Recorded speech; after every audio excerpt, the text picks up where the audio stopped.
The following is a Hoop Ball presentation.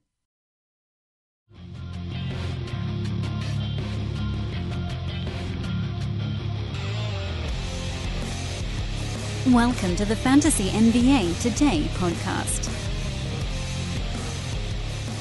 Well, I promised you Anthony Davis, and Anthony Davis, you shall receive. Potentially on your team. I might be able to actually give you that.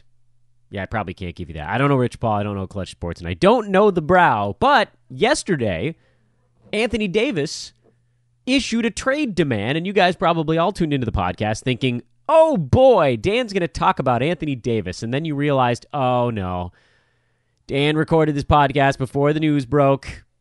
Oh no, Dan did it. He really did it this time. We're not going to hear about AD at all, other than the fact that he was expected back from his injury late this week. Oopsies. Can I give you an oopsies? Can we settle on that? Sorry about that. I try to record the shows early. It allows me more time to get some other stuff done, given I have this bouncing schedule of, kid going to preschool and trying to do some various appearances in the early morning, potentially with the kid watching cartoons before preschool, but don't tell anybody. And then we got projects going on at Hoop Ball. So when I can, I try to record the podcast in advance. In fact, I'm recording this podcast a little bit in advance.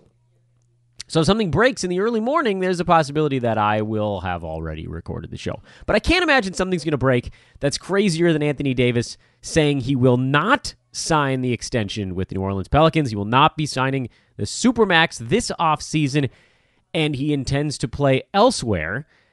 And it creates this weird, nebulous year and 2.5 months where Anthony Davis is sort of lame duck center for the New Orleans Pelicans.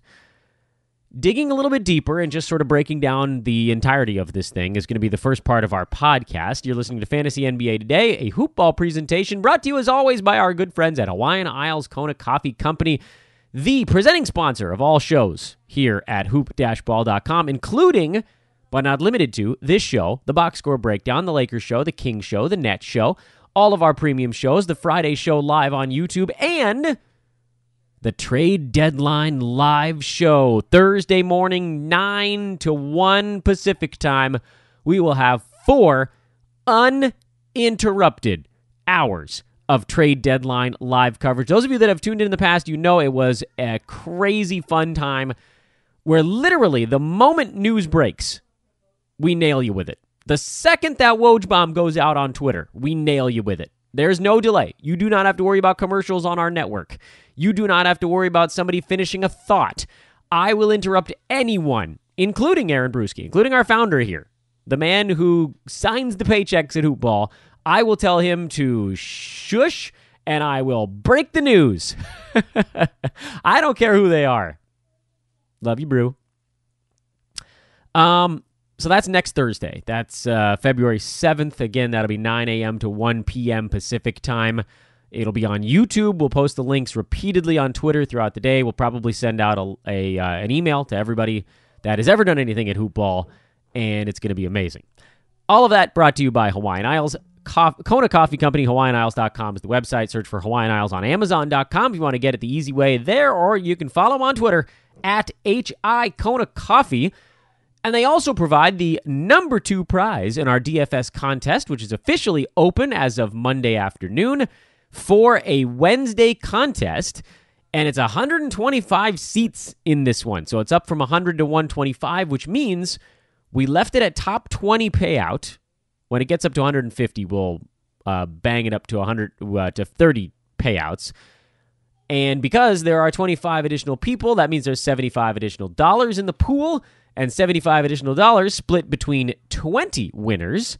If you guys want to do the math on that, is $3.75 per winner.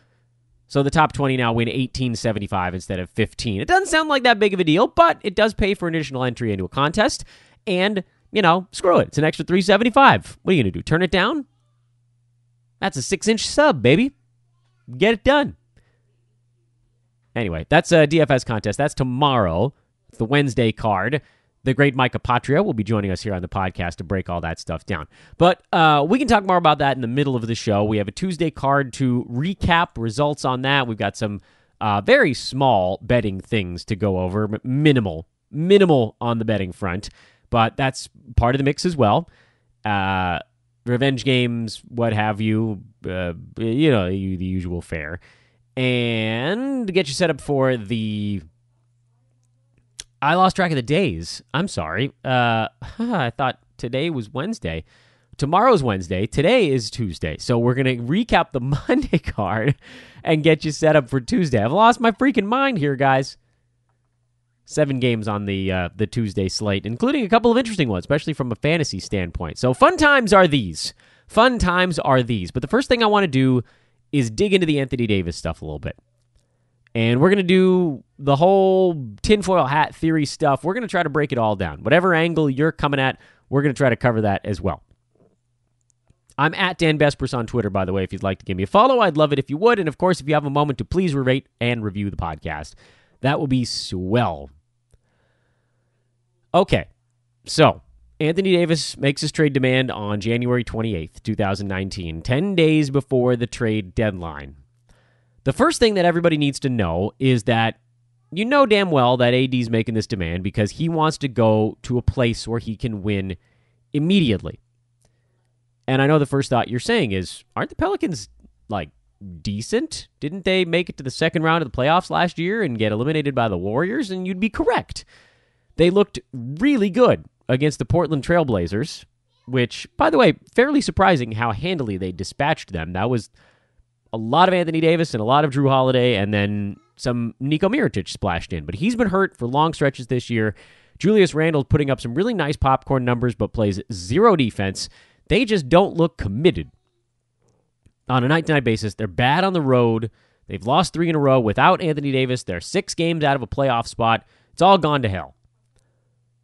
So when he says he wants to go to a place where he can win, he doesn't mean a place where he's going to be fighting for the 8 or 7 seed in the playoffs and then forced to overcome some top teams to leap their way into a conference semifinals, a second-round matchup, and then get whomped. He's talking about going to a place where a team that perhaps is already in position or where he could potentially be joining someone else to put said team in position to compete for a championship. And that narrows down the possible destinations where he could end up. You look at teams that could potentially bring a guy like Anthony Davis on. There aren't that many atop the West right now. Warriors, nope. Unless they got rid of Klay Thompson, although his contract's about to expire.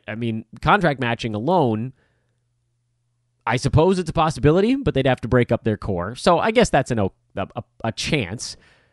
And that's a spot where if you're the Pels, you're thinking maybe we don't have to fully rebuild if we get someone really good back. But a lot of those guys, Klay Thompson is going to be a free agent. Kevin Durant can opt out. So whatever they could get back is probably not going to match up all that well. So let's say no. The Denver Nuggets? Nope. The Thunder? Nope. None of these teams have the pieces that would make sense or are willing to part with them. Trailblazers? Nope. I know we've heard their name a couple of times, but they don't have any assets that would really make the Pelicans want to go into the rebuild on their stuff. The Rockets, the picks, yes, they could send some firsts over, but they're not going to be very good selections, most likely. These things aren't moving the needle. The Pelicans are going to want a team that can send them already NBA-ready young talent that's on the rise on a reasonable contract where they'd have control over them for a couple of years. So that gets us to teams like the Lakers, the Raptors. Those are the two that jump out, I would say, the largest immediately. The Sixers, sort of. The Celtics in the offseason. And that's about it. The Knicks, I think, actually has come up as well, although they're that rare example of a truly awful basketball team that has assets to trade, but there's a massive question mark hanging over them. So let's break this down one by one. We'll start with the Knicks. We've heard that that's one of the destinations that Anthony Davis is interested in at least checking out. for the Knicks, they do have things that could go back the Pelicans' way. They've got some interesting young players, not great ones, but interesting. Frank Ntilikina is interesting. Mitchell Robinson is interesting. Kevin Knox is interesting. None of these guys necessarily profiles as a superstar, but they're young, they're under control, and they could get decent. And they're going to be, most likely, if you talk about the very near future, a pick that could be really good. They could end up with Zion. So there's a possibility. The issue with the Knicks for a guy like Anthony Davis, if he does go there in a trade, is who's there? If they have to send, let's call it Zion, and Kristaps Porzingis and Mitchell Robinson to the Pels just to get him, then Anthony Davis is going to be on a brutally awful team if no one else signs there. If Kevin Durant signs there, obviously that changes in a big way. If Kyrie Irving moves from Boston to New York, that changes in a big way, and the Knicks become a player again. This is where all that back channel stuff comes into play. If Anthony Davis agrees to a trade to go to the Knicks, if the Knicks end up offering that type of stuff to get Anthony Davis, you have to assume that also means that they've set themselves up to get another free agent, or they think they're going to, or the players have talked amongst themselves or something like that. So I do think the Knicks actually have a chance. But there's that big question mark. Is another free agent going there? They have to be, otherwise they'd mortgage everything to have one superstar and a bunch of awful players. The Toronto Raptors, they're an interesting case study because they have young guys like Pascal Siakam, OG Anunoby, Freddie Van Fleet, DeLon Wright. They've got these interesting young guys that teams really like, and they've already sort of pushed their chips into the middle of the table with Kawhi Leonard, where maybe they just make a one-and-change-year run at this madness. And with Anthony Davis and Kawhi and Kyle Lowry, if they could somehow hang on to all those guys at the same time, yeah, you make them a title contender. To me, that's a really decent time to go mortgage the farm and try to win 2 championships. Because to me, they're tied with the Bucks as of this exact moment. They've played 4 more games than Milwaukee somehow, but they're tied in the win-loss disparity. Both those teams are 22 games over 500. There's no telling that Kawhi is going to re-sign, but if you bring in Anthony Davis and you make a run at it and you go to the finals, you got to think that at least gives him some incentive to come back. Does that mean Anthony Davis is going to come back? I don't know. It doesn't sound like he really wants to play long-term up there, but he could have a damn fine time. And if they end up making 2 runs to the finals and win a championship, maybe the whole thing comes back together again. So that to me is a spot where, screw it, you push your chips into the middle of the table. Worst case scenario for Toronto is a fantastic playoff run this year, and then the whole ship comes apart. But guess what? If Kawhi doesn't re-sign and Kyle Lowry gets a year older, I like Pascal Siakam and I like OG Anunoby, but without guys to facilitate on that team, they take a massive step back. 1 year older Kyle Lowry and no Kawhi Leonard, that's not a 37-15 team. And I know they've been pretty good without Kawhi this year, but make no mistake, Lowry's age is a factor. He has a lot of wear on those tires. He was overweight for a few seasons. He's been injured on and off throughout his career. He has back problems. It's not getting any easier for these guys unless they retain Kawhi Leonard. And one of the best ways potentially to do that is, one would assume, give him a shot at a title this second. So I like the idea of Toronto going buck wild on this one. The Celtics, we've heard that they are sort of this weird, right when the news broke, everybody's initial response was, wait until the offseason because Boston has the best package to put together.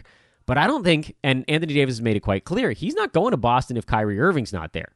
And he can't go right now because Kyrie Irving is there. There's some weird collective bargaining agreement rule that states that those 2 guys can't be on the same team with the way their contracts are situated right now. So the first time that they could do anything would be free agency when Kyrie Irving re-signs, and then Boston could trade all of their other guys to go get Anthony Davis. If you're the Pelicans, you'd like that. You'd like that very much. If you're Anthony Davis and you get traded to the Celtics, but there's no Kyrie Irving, there's almost no chance he re-signs in Boston after another year. So if you're Danny Ainge, who's proven himself to be a bit of a asset hoarder, he keeps having these opportunities to push his chips in and he keeps wimping out, Yeah, you're building a dynasty of right now the number 5 seed in the East, Danny Ainge. It's time to do something with all those crazy assets you've accumulated before they fizzle out. Honestly, last year was your time. Jaylen Brown looked really good. Jason Tatum looked like he was ready to be the next superstar. Terry Rozier looked amazing. You had all these firsts that were coming your way. Move somebody, dude. I mean, I don't care. I'm a Laker fan, so keep squatting on it, Celtics. You don't have the team that's going to beat the Warriors. I don't even think you have the team that's going to beat the Bucks or the Raptors right now. Maybe still the Sixers. I think the Celtics should have tried to do something before. This is going to be a harder sell for them, especially because a report came out yesterday that Kyrie Irving, even though he had said he planned to re-sign in Boston, apparently that's less set in stone after half a season of fighting with the young guys on his team, trying to milk their best games out. He calls LeBron to apologize for being an annoying young player a few years. I mean, this is the grown-up Kyrie, Uncle Drew out there right now, beard and all, is looking around like, oh, crap, I'm the old guy.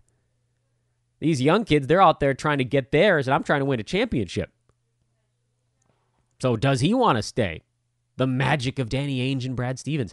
Luster's coming off a little bit. And then, of course, and this is the obvious one, the Lakers.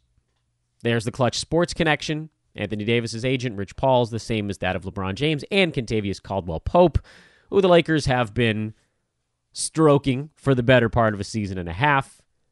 They've got LeBron. They've got a team in place that, when healthy, was sitting right in that 4-seed range out west with a truckload of cap space coming up this offseason.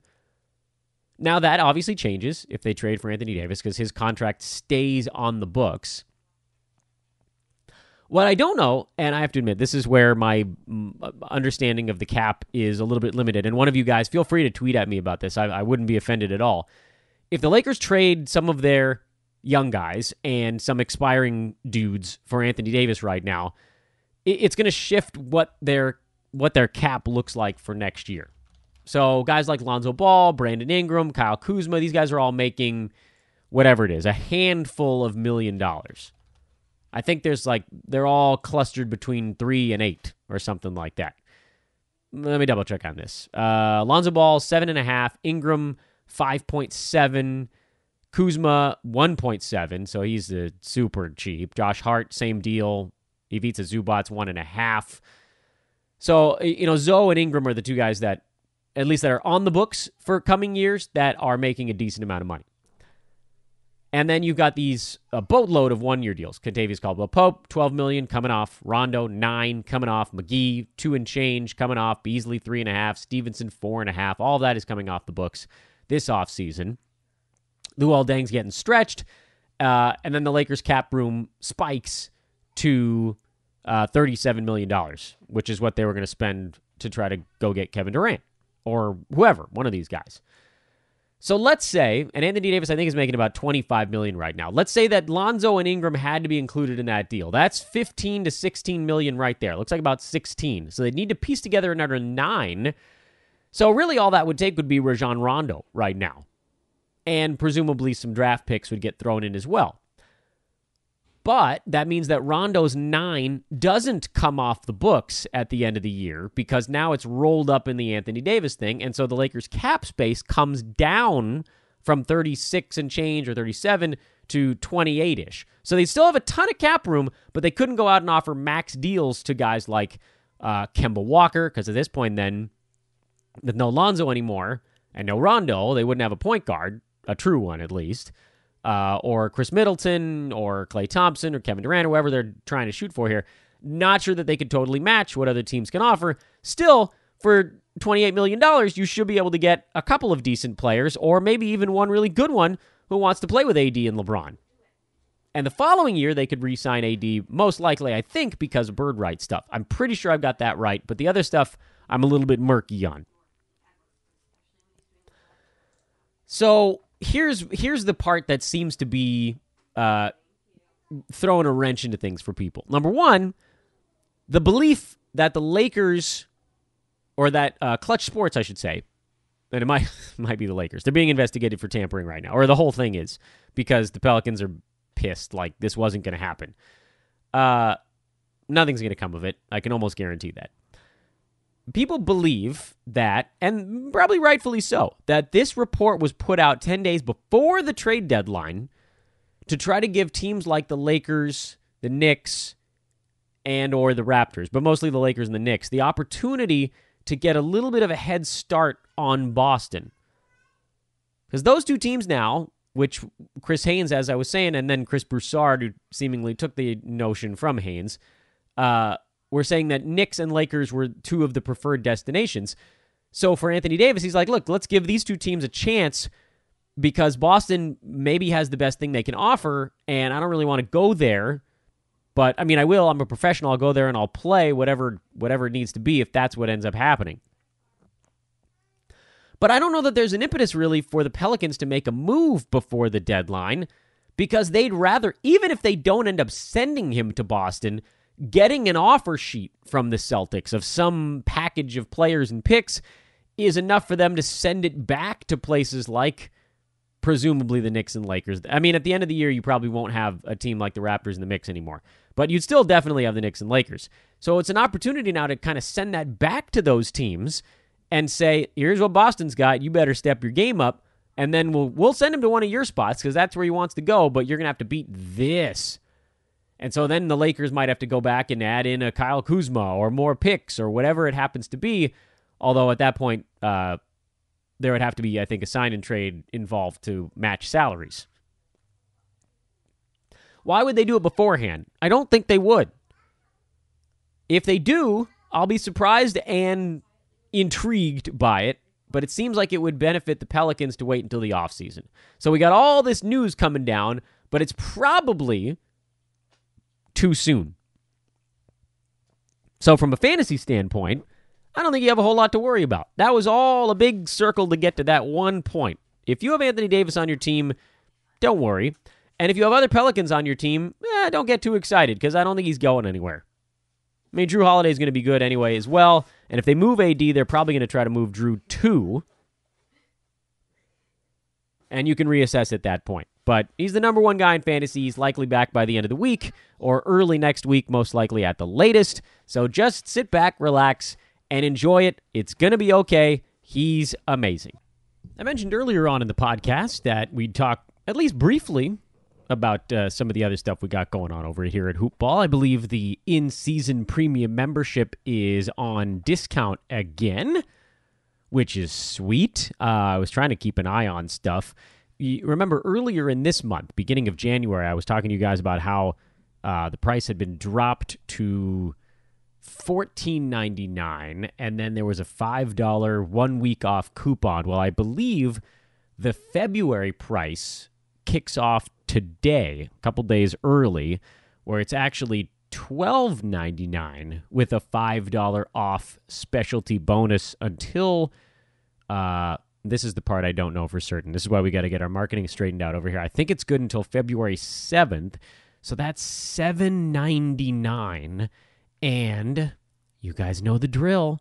If you've got a $3 coupon, you might be able to get that down to $4.99. That's crazy. The rest of the year, we're talking about the last few days here of January, February, March, and half of April for $4.99. Please give it a shot. You legitimately have nothing to lose at this point. $4.99 is nothing. This will help carry you through your fantasy playoffs.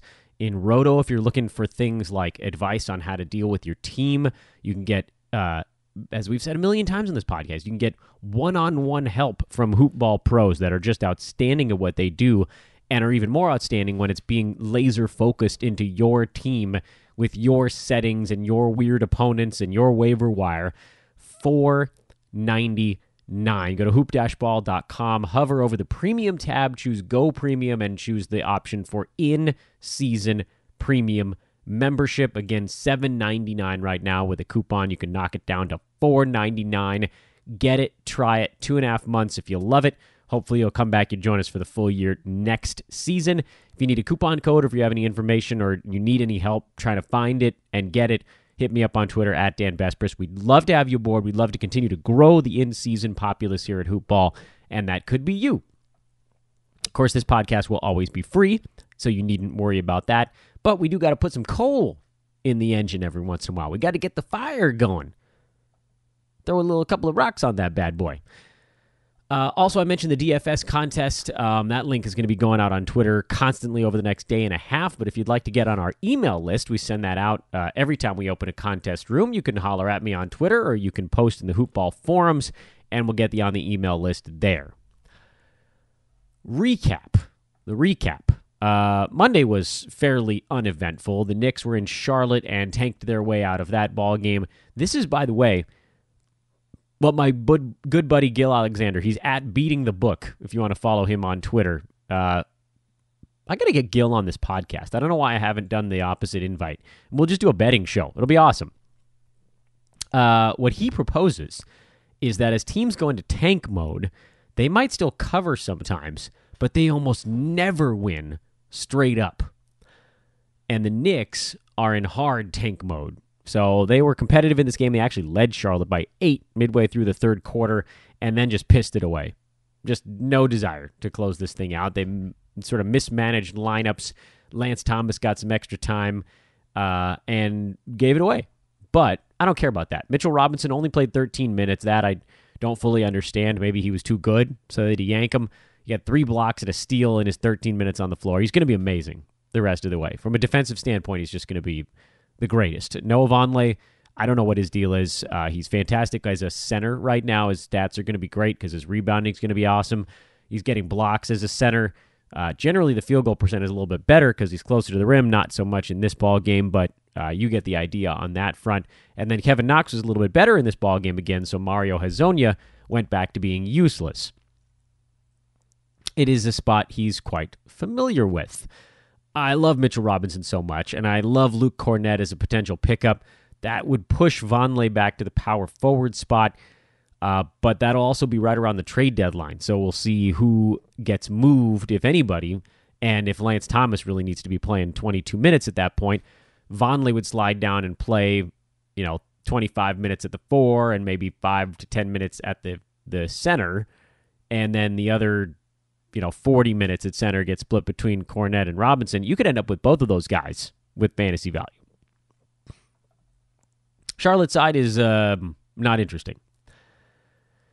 Nick Batum had 4 blocks, but otherwise he sort of went back to pumpkin mode, Nick Batum. It's such a weird thing. What a strange and unexpected turn this season turned out to be. He's just been a ghost of himself, aside from basically 2 good games here recently. It came out of nowhere and then back to not being good again. Whatever. Doesn't matter. Onward and upward. Golden State beat the daylights out of Indiana. You guys heard me talk about it at great length on yesterday's podcast. I have this fear with Indiana, and this will be a loss that wakes them up a little bit because nobody likes to get embarrassed. But I thought this Indiana team had terrible body language in that game in Memphis. To me, they look like a team resigned to fate, having now lost Victor Oladipo for the year. Darren Collison still had a decent ball game. So did Miles Turner, despite the fact that they got whipped. And that's sort of a bullet dodged. But maybe they play better in their next ball game, having been pantsed in this one by the Warriors. But overall, this is a team to me that's going to fade. They look like they suffered a body blow, and it's going to take some time to kind of catch the wind again. Meanwhile, Steph Curry, he's insane. Andre Iguodala actually played well in this ballgame again. Kevon Looney was good. Jordan Bell filling in for a resting Draymond Green. Boogie Cousins played 25 minutes and had 22 points. Didn't have a ton of the money counting stats, but tough to complain. And this team just did their business in 25 minutes. It wasn't a ball game by the end of the third.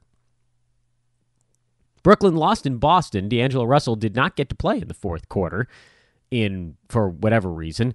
Ed Davis saw some extra time in this one. Not that Jared Allen was bad, but Ed Davis has actually been better lately. Rondae Ellis-Jefferson, 14 and 9 with a couple of blocks. He's got a massive door to step through right now with Crabbe, Dudley, Dinwiddie, and LeVert all out. And if he can't do it now, then it's not happening at all. I'm you guys know how much I loathe Rondé Hollis-Jefferson and how bad he's been at this year. What I will say here is this is his opportunity. So if you're on the Rondé train, this is your chance. And he's going to be available in a lot of leagues because of how long he was injured. But his minutes are trending up since he came back. He had that weird little 6-minute game against Orlando, but 24 and 27 in the last 2. And if he's starting to get healthy, they're going to need him right now. Because remember, last time he was playing no Levert, but Dinwiddie was in there. Now they need him as their sort of secondary playmaker behind D'Angelo Russell. And he's also going to rebound because he's playing the 4. So I would consider giving him a look. I don't know how long-term this type of thing could last, but maybe he finds a groove while everybody's hurt and then holds onto it when everybody gets back. I hate that he can't shoot and makes no three-pointers. I hate that his free throw shooting isn't very good. But if he can get you some rebounds and some steals and blocks, then there's a small advantage there that might be worth exploring, depending on what you need in your leagues. Like, there aren't that many teams I have where I desperately need bad percentages and rebounds. Not like I'd rather go pick up Ante Zizic for better percentages and some rebounds. Rondé has not shown himself to be a massive shot blocker throughout his career. He averages about 0.6 per ball game, 1 steal per game. So, it's not overwhelming in that department as well. What you'd like to see is an improvement on his percentages, but I don't know that that's happening either, and I don't think he's going to get the opportunity he had last year when he was playing 28 minutes and taking 11 shots a game, when he averaged 14 and 7 with a steal and 0.7 blocks. That's where he has to get to be fantasy relevant, and even if he gets there this time around, I don't know that he can stay there. They do have another game tonight. So if you want to stream him, freaking go for it. I don't care. You guys know how I feel about Rondé. It's the niche market for him, and I'm not really in it. I'd rather have Ed Davis, probably. At least he can almost guarantee a rebounds and field goal percent. Boston, still a ton of mouths to feed. Marcus Smart had one of his weird explosion games. So did Al Horford. Terry Rozier played well. No surprise there with Kyrie Irving out. With Irving out, that meant that everybody had to do more. So Jaylen Brown, Aaron Baines, Marcus Morris all had better games. And for whatever reason, Jason Tatum decided to take this one off. Gordon Hayward was terrible. Blah, blah, blah. We already talked about Boston with the Anthony Davis stuff. Who knows? They got too many bodies. They have the same problem, and I said this on the Lakers podcast recently. They have the same problem as the Miami Heat, where they have too many guys they want to play. Just with Boston, they're all better. So the Heat have a bunch of 5s they're all trotting out there. The Celtics have a bunch of 6s and 7s they're trotting out there, and a 9 or a 10 in Kyrie. And so you still got all these other guys fighting for scraps. So when you take the big dog away, there's so many scraps available, everybody gets to feast. Denver came from 20 down. In fact, they were 17 down going into the fourth quarter and held Memphis to just 15 points in the final frame. Embarrassing performance from the Grizzlies. This is the backbreaking type of loss where they felt they had a win in their clutches, and it got away.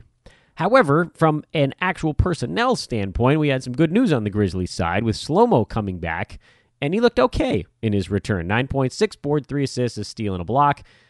Too many turnovers, but, going to be some rust there. And also good news, Justin Holiday continued to play 40 minutes even with Slow-Mo back in the mix. And I know it wasn't a great game for him with 9 points, a rebound, and an assist, 2 3-pointers, no steals or blocks. If you're playing 40 minutes and you're not Shane Battier, then you probably belong on a fantasy team. Will Barton starting to get it going. We advised a lot of people to start him in a weekly format, and he put a nice game together to begin that frame. We advised people to stay away from Gary Harris in a weekly format, and he was not that great. Cool. Atlanta and the Clippers. This was a revenge spot for the Atlanta Hawks, and they played like it. I have to admit, I was a bit surprised, which is weird because I love the revenge angle. You guys know I've been tracking it all season. I've been flat betting it pretty much the entire year. So I don't know why I was so floored that the Hawks came out ready to go. They've actually shown themselves to be, I don't want to say monsters in the revenge spot, but serviceable that they do have a measure of pride in these particular spots. They don't even have close to the same as ugly stretches that some of these other bad teams do.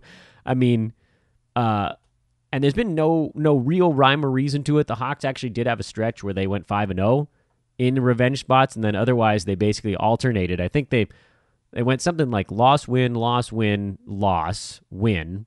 So they were 3-3, and then they won 4 in a row, and since then they went 3-3, and then now it seems like they might win one again. So they may end up 5 games over 500 in revenge spots. I'll have to do a better count on that in the future, but this is the type of stuff that we're tracking now to see if we can find the teams that really, truly care in these scenarios. And the Hawks seem like they just might be one. So forget revenge for a minute.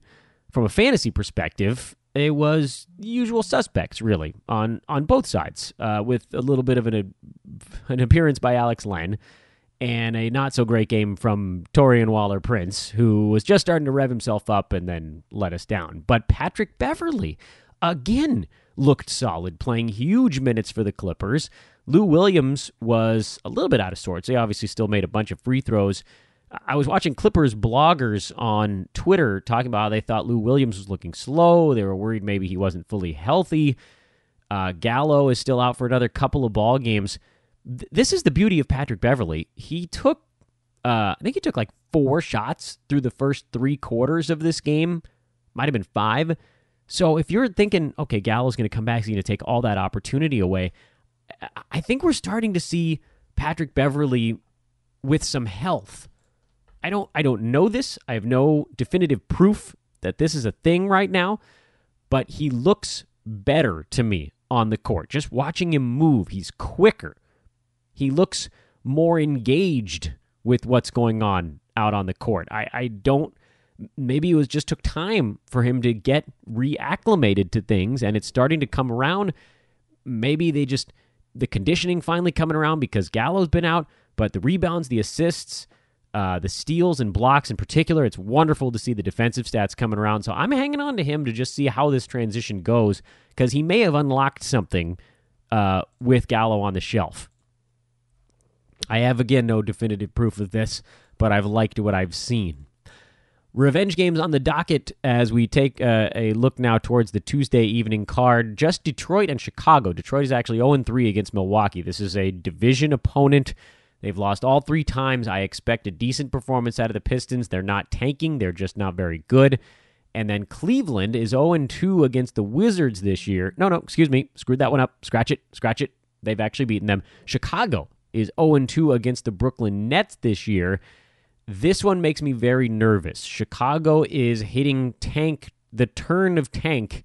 We talked about the Knicks on the Monday evening card where, this is a game, Chicago catching a bunch of points in Brooklyn, 7-8 points depending on where you're looking. This is one where they might end up competitive for most of the ball game, and then you might see some extra Robin Lopez when it shouldn't be Robin Lopez, just to try to put a little bit of a dent into the defensive and offensive plus-minus stuff. It's these little things that teams are doing to try to ensure that they lose the basketball game. And it's really hard. And again, I love the revenge angles. This is double revenge. They've lost twice. But at the same time, if the front office and all the stats guys, everybody in the data department of a team is trying to figure out a way to not win, they're going to put non-optimized lineups on the court, and you don't want to be betting on a team that cares less about winning the game than you do. So be careful. We're hitting that time of the year. We're going to keep tracking it because, we might go through a stretch here where revenge angles go terribly, and as we start to look at previous seasons, maybe you see the same thing where they're just great in November, December, and half of January, and then they go down the tubes when teams start to tank a little bit. That would be really good information to have.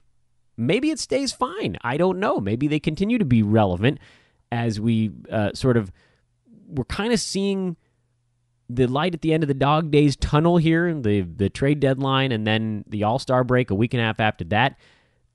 That's when you start to see teams begin to look at the end of the season instead of the dog days. You get out of the middle.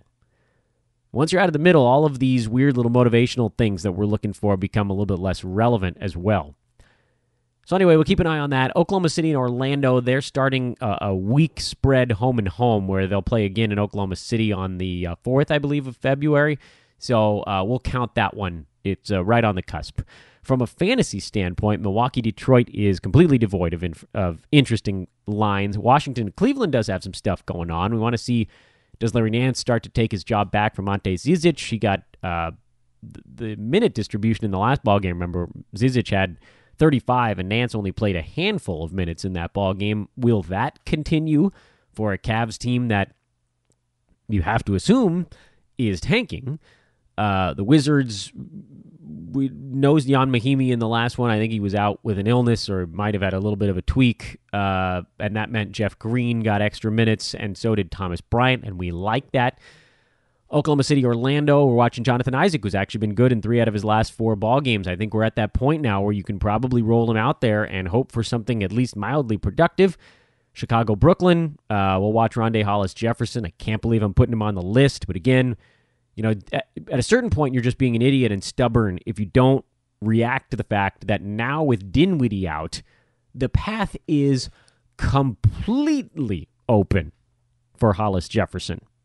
He couldn't do it when Russell and Dinwiddie were both in front of him for ball handling. But now, come on. Come on. I don't even care about Chicago anymore. Roll the guys out there that you know are safe and then just hope for the best. New Orleans has a game in Houston. First game since the Anthony Davis news broke. We'll see how everything goes in that one. Obviously, he's out. Julius Randle is questionable. What does that mean for Jahlil Okafor? For Houston, Kenneth Faried, he's playing well. Chris Paul, 30-minute limit in this one. Phoenix, San Antonio. Sounds like DeAndre Ayton is doubtful. And Rashawn Holmes is probable, and it sounds like he would also move into the starting lineup. So this could be potentially a lot of fun, provided he can stay out of foul trouble against LaMarcus Aldridge. That's a tough matchup, and that makes me a little bit nervous. No DeMar DeRozan again. We were told this was wear and tear, but now he's missed 3 games in a row, so hopefully this will be the last of them. And then Philly and the Lakers, it sounds like Jimmy Butler and Joel Embiid will both come back for the Sixers. And it sounds like they're going to need another game to get LeBron back in Los Angeles. And that's your Tuesday evening card. Did wanted to make mention, by the way, a couple of little footnotes, stories that popped up on the wire between days. Number 1, Kevin Love expected to participate in contact practice starting on Thursday of this week, which means we might see him, I would think, right around the deadline. Probably about a week to week and a half of contact practice before you get him on the floor. My guess would then be he plays about 12 to 16 minutes in his first game back, something in that 16 to 18 minutes in the second one, and then maybe clears 20 his third game back. And that's probably where I consider playing him. So let's say third game back, I would look at Kevin Love, but he's not far away anymore. I would also assume guys like Kent Bazemore play right after the trade deadline, depending on where he ends up being. I think we're probably going to get an update on Jonas Valanciunas in the not-too-distant future, which I only bring those guys up because I have them everywhere, because they're hoop ball guys, and that means that a lot of you probably have them everywhere as well. And if you're hanging on to them, we're starting to get towards the end of this run. If you made it this far, only a little bit left to go. Coming up tomorrow on Fantasy NBA Today, the wonderful Mike Apatria will join us to break down some DFS. I don't even need to know what I did wrong last week. I trotted out Enes Kanter with the assessment that he was going to be starting and then not starting and then didn't play a minute. And if I started a center who got 20 points last week, I would have cashed because the rest of my card was frickin' sweet, but I took a goose egg like a total jag and I paid for it. Idiot. I'm finding a way to miss by 20. I mean, literally, I had to find a way. I could have started almost any other center ranged between 0 and 5,000 DFS dollars, and I would have been totally fine.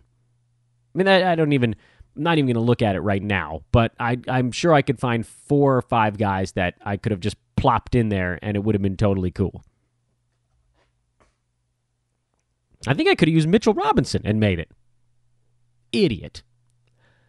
Anyway, we'll talk about that on tomorrow's show. Again, 125 spots in the DFS contest. We'd love to have you in there with us this week. It's going to be a lot of fun yet again. Join us before it gets too crazy because we're growing every single week. And frankly, Micah Patria is just great. He's one of my favorites. I hope he's one of yours as well. He's so sharp.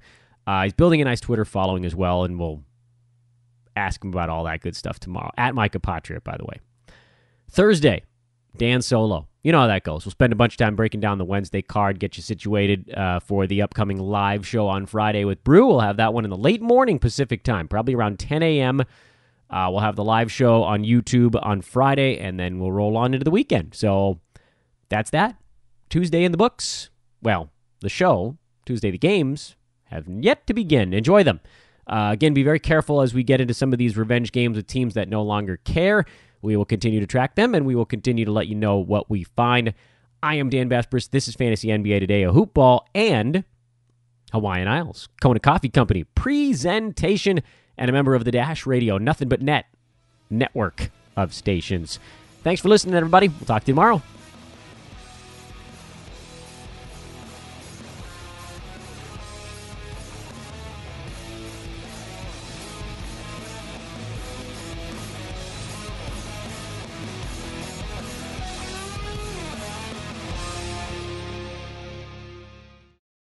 This has been a Hoop Ball presentation.